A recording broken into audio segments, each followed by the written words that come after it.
Hi students, and welcome to week 2 of our course. This week we're going to get into the ebook and some course discussions related to the ebook. I'm going to scroll down here under the course content page, right to the week 2 folder, click on it, and you're going to notice here that when I click on the week 2 folder, it opens this view. You've got two other folders inside, chapter 1 and 2. Why are there two chapters for this week? Because I'm mean.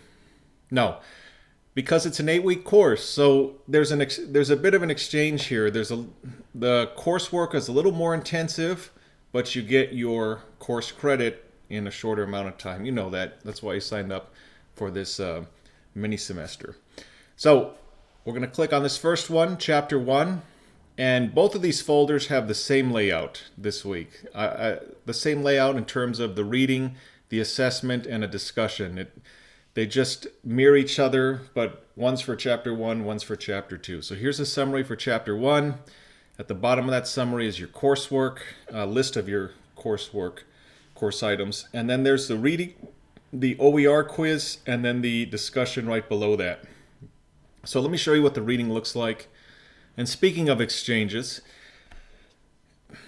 you know that there is no cost for the textbook, but because there's no cost, you don't get a very aesthetic looking view of the text. It's not glamorous like some $50 to $100 text that you might purchase that comes with a nice reputable publishing company.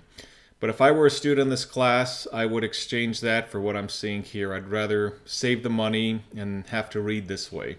And I hope you feel the same way. So you'll click on these links and it will load the text. Might take a little longer depending on your connection. And here it is here. Now some of the OERs I work with on the bottom right of the page, it lets you go to the next page, but this one you have to click the back button.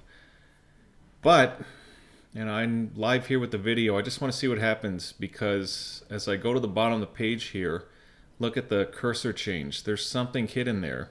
I don't know what it is. Maybe I'm going to download a virus, but I'm going to do it live while I'm recording this just to make this longer. Oh, that's it? Okay, that was anticlimactic. All it did was bring up the license and attribution, which, by the way, I'm glad that actually happened, because you're going to need that information on the bottom. I'll let you know about that in a moment.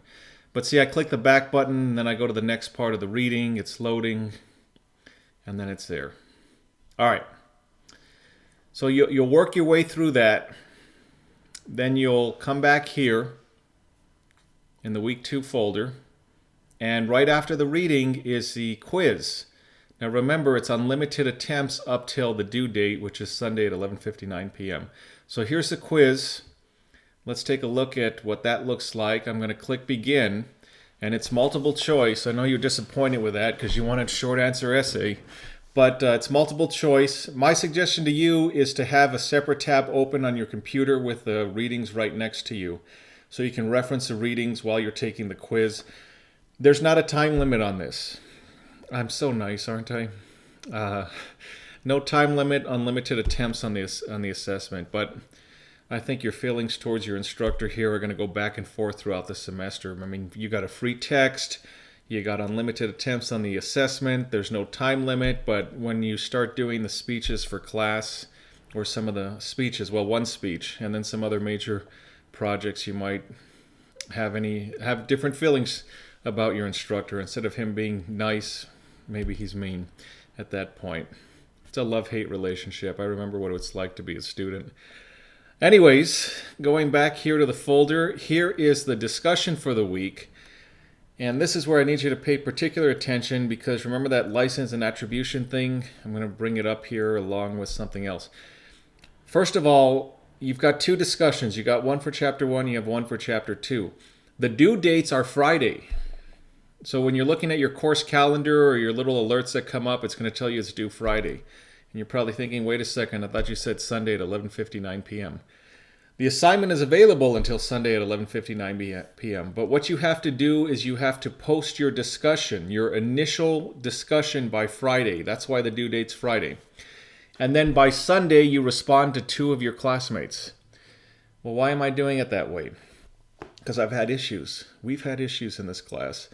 Well, I've had issues where students wait until Sunday at 11 o'clock at night to do their first discussion. And that means that if other students are waiting for more students to post so that they can respond, they're waiting until the 11th hour, literally, on Sunday to get those initial posts from their classmates before they can respond to them. So if everybody posts by Friday, then you've got enough there to respond to at least 2 classmates. If everybody waited until Sunday at the 11th hour, or most students, then there's no one to respond to. Excuse me. Drink my coffee too fast. So know that. Now, you click on the discussion by clicking on the link above. It takes you to a blank page because Blackboard likes to confuse us. And now you're going to click on Create Thread on the top. And when you click Create Thread, it brings up the discussion again. And then there's a discussion prompt, and it tells you something about APA format. Your discussion post has to reference the readings, and you have to include the references to the reading in APA format. So when you reference the text, the readings within your discussion post, that's the in-text APA formatting. And then you have to have the full reference on the bottom of the discussion post. That's why I showed you, well, inadvertently, I saw that when I clicked on that little invisible link, it brought up the references on the bottom of those readings. But that's the information you'll need to reference your readings while you're posting here. On the left side of the page, you see Purdue OWL writing. You click there. It'll give you some help on APA formatting and developing your citations. All right, so let's go back here to the Week 2 folder. Easiest way is for me to just click on Course Content, brings me back here. Click on that. You've got the reading, the assessment, and the discussion for Chapter 1. I go to Chapter 2, new chapter, same approach. There's the summary, there's the reading, there's the quiz, there's your discussion post. So the same format, but it's just a new chapter and some other concepts to consider here.